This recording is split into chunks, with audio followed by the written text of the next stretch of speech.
नमस्कार, आप भारत लाइव देख रहे हैं। अगर आप बिहार में रहते हैं तो बाढ़ की समस्या आपको कहीं न कहीं मिली ही होगी।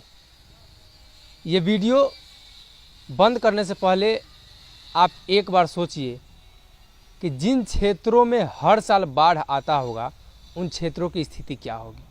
आपको भी ये जानना ज़रूरी है कि बाढ़ हर साल बिहार में क्यों आता है और बाढ़ के आने के पीछे क्या रीज़न है और बाढ़ से कितनी तबाही मचती हैं, कितने जीवन कितने अस्त व्यस्त हो जाते हैं, कितने लोगों की जान माल की क्षति होती है।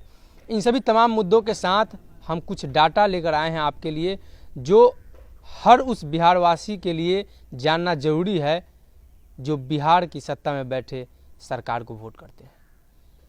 यानी वो वोट करके सरकार को सत्ता में बैठाते हैं, कुर्सी में बैठाते हैं, लेकिन उनके लिए कितना कार्य हुआ है इसके बारे में जानने का हक भी आप ही को है। हम इस चर्चा को शुरू करने से पहले आपको बता दें कि बरसात शुरू होते ही बिहार के उन जिलों में तमाम लोग बाढ़ के लिए तैयार हो जाते हैं। यानी वो लोग जानते हैं कि इस बार भी बाढ़ आएगा। जैसे मौसम हर साल बदलते हैं वैसे ही उन लोगों को ये भी पता है कि बाढ़ भी इस साल आने वाला है। क्या इसका समाधान नहीं है? क्या हर साल जो बाढ़ आते हैं इससे सरकार सीख नहीं लेती है? हम तमाम मुद्दों पर चर्चा करेंगे। एक समझौता हुआ था भारत नेपाल के बीच जो ज़मीनी स्तर पर नहीं उतर पाया। ये समझौता 1897 में हुआ था भारत सरकार और नेपाल सरकार के बीच, लेकिन ये ज़मीनी स्तर पर नहीं उतर पाने की वजह से बिहार में आज तक बाढ़ की हालात बनी हुई है। इसमें जो है सप्तकोशी परियोजना के तहत बिहार और भारत सरकार और नेपाल सरकार चाहती थी कि बिहार को बाढ़ से निजात मिले, लेकिन ज़मीनी स्तर पर नहीं उतर पाया था। आपको बता दें कि 1953 में भारत के तत्कालीन प्रधानमंत्री जवाहरलाल नेहरू ने कोसी परियोजना का शिलान्यास किया था और कहा था कि आने वाले 15 सालों में बिहार बाढ़ से निजात पालेगा। यानी नेपाल से जो पानी बिहार में आती है कोसी परियोजना के तहत उस पानी को रोका जाएगा और बिहार बाढ़ से निजात पालेगा, बिहार बाढ़ मुक्त हो जाएगा। लेकिन 68 साल बाद भी आज क्या स्थिति है आपको बताने की ज़रूरत नहीं है। पिछले साल जो बाढ़ आई थी उसमें मुजफ्फरपुर और चंपारण के कई हिस्से डूब गए थे। गोपालगंज, सिवान, छपरा, मुजफ्फरपुर, वैशाली, इन तमाम हिस्सों में गंडक नदी का पानी घुस गया था। घर घर में पानी घुस चुका था। आपने पटना की बाढ़ की स्थिति भी देखी थी, बारिश की स्थिति भी देखी थी। इन तमाम मुद्दों को लेकर सरकार कितना ज़्यादा ध्यान दे रही है। कोसी परियोजना भी बनाया गया है, आपको पता होगा। पटना में अगर आप रहते हैं तो कोसी भवन भी बना है, आपको ये भी पता होना चाहिए। तो इन सभी तमाम जो मुद्दे हैं वो सरकार इस पर कितना कार्य करती है। 1953 में हुआ कोसी परियोजना का शिलान्यास, 68 साल बाद भी 70 साल 68 साल के आसपास हो गए, क्या आज भी वो ज़मीनी स्तर पे उतर पाया है? कोसी नदी हर साल अपना रास्ता बदलती है। यानी आपको पता होगा कि इस साल अगर कोसी नदी यहाँ से निकल रही है तो अगले साल या उसके अगले साल हो सकता है उसका ट्रैक चेंज हो जाए।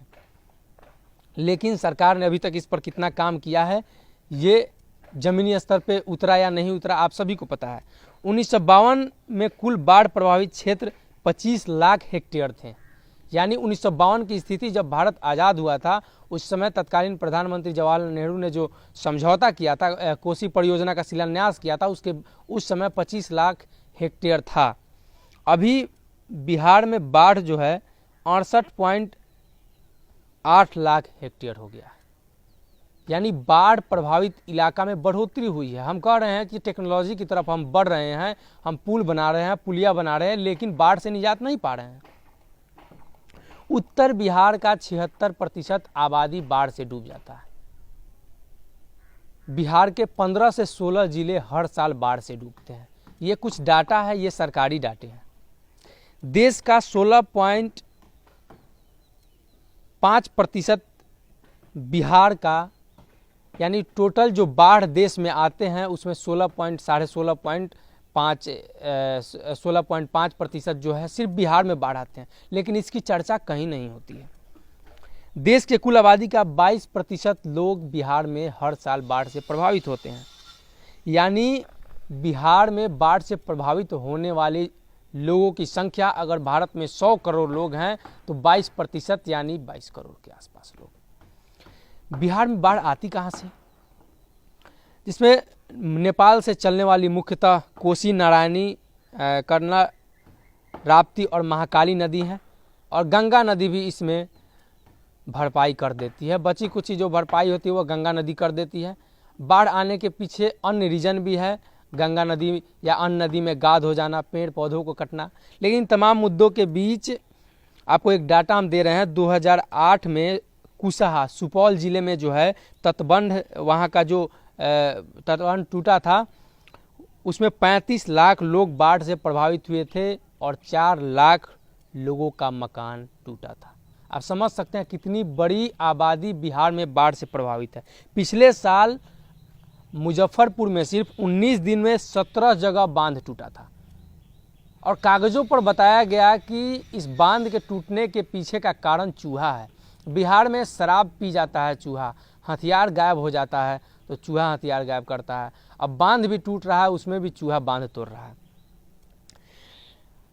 जल संसाधन मंत्री संजय झा हैं बिहार के, उन्होंने इस बार बाढ़ से निजात पाने के लिए टोल फ्री नंबर भी जारी किया है, जो नंबर है 180034564145। इन तमाम बिहार सरकार ने इस बार भी वादा किया है कि आने वाले दिनों में बिहार को बाढ़ से निजात मिलेगी। लेकिन 68 साल पहले शुरू हुई कोसी परियोजना के तहत जो बाढ़ से बिहार को निजात मिल रही थी वो आपको पता है। 16 जिले में 69 लाख लोग प्रभावित हैं। लेकिन इन सभी मामलों के बीच जनता को सिर्फ इससे मतलब है कि बाढ़ राहत कोष में जो 6,000 रुपया आया खाता में आया कि नहीं आया। 6,000 आ गया, उसके बाद फिर वो भूल जाते हैं कि बिहार में आगे बाढ़ आएगा या नहीं आएगा।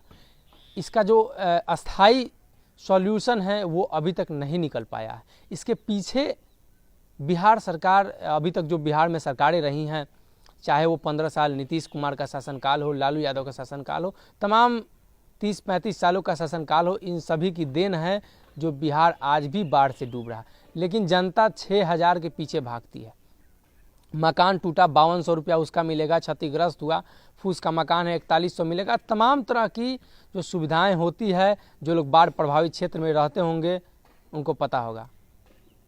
बाढ़ आती है, प्रधानमंत्री, मुख्यमंत्री हवाई जहाज़ से चक्कर लगा लेते हैं, हवाई सर्वेक्षण होता है, लेकिन ज़मीनी स्तर पे कितना सर्वेक्षण हुआ, बाढ़ जाने के बाद जो महामारी बिहार में फैलती है उस पर कितना काम होता है, ये बिहार के तमाम जनता को पता है। इसी के साथ इस वीडियो को मैं ख़त्म करता हूं और आप सभी से निवेदन है कि अगर आप भी बिहार के बाढ़ प्रभावित इलाकों में रहते हैं और अपनी बात सरकार तक पहुंचाना चाहते हैं तो हमारे इस वीडियो को शेयर कीजिए और हमारे फेसबुक पेज को लाइक कीजिए और यूट्यूब चैनल को सब्सक्राइब कीजिए। धन्यवाद।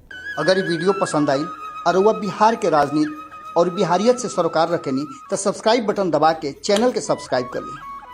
ओजे एगो घंटी बा, ओकरा बटन दबा देला से कुल सटीक और मारक खबर रुआ मुफ्त में मिल जाई। अगर रुआ पत्रकारिता के हमनी के नया प्रयोग में सहयोग कर चाहतानी तो ज्वाइन बटन दबा दी। पेटीएम नंबर नोट कर ली 9386816700। धन्यवाद।